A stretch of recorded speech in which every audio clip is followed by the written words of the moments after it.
O Evangelho de Lucas. Para fazer seu relato, Lucas investigou as pessoas que conviveram com Jesus. A história começa nas colinas de Jerusalém, onde os antigos profetas de Israel disseram que um dia o próprio Deus viria para estabelecer seu reino em toda a terra.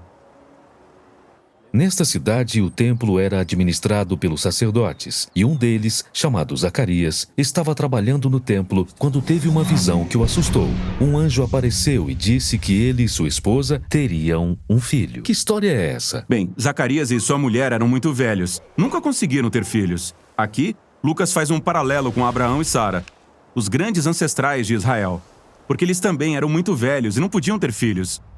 Ainda assim, Deus lhes deu um filho, Isaque.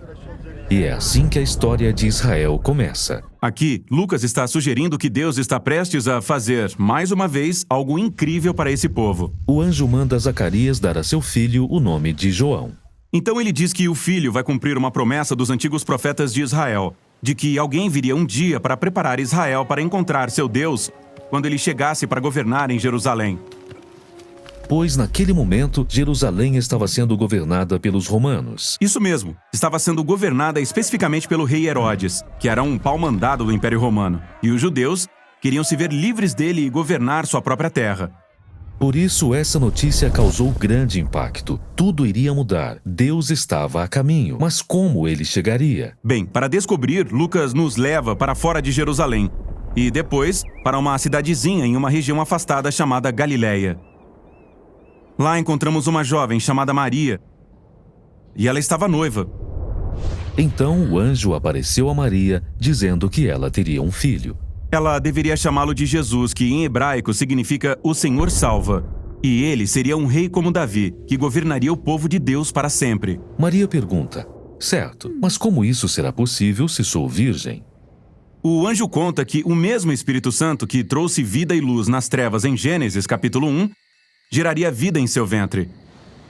Deus vai se ligar à humanidade por meio da concepção e do nascimento do Messias. Então Maria, vinda de uma cidadezinha remota e de família humilde, seria a futura mãe do rei? Exatamente. Ela chega a cantar uma música sobre como essa reviravolta de seu status social indica o surgimento futuro de uma grande revolução. Através de seu filho, Deus vai derrubar os governantes de seus tronos e exaltar os pobres e os humildes. Ele vai virar o mundo inteiro de ponta cabeça.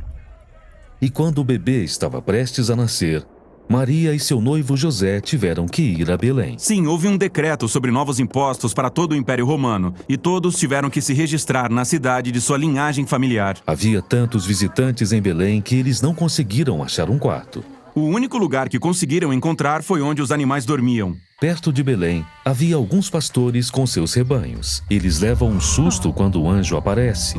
Mas ele diz que os pastores deveriam comemorar, pois naquela noite, um Salvador tinha nascido em Belém.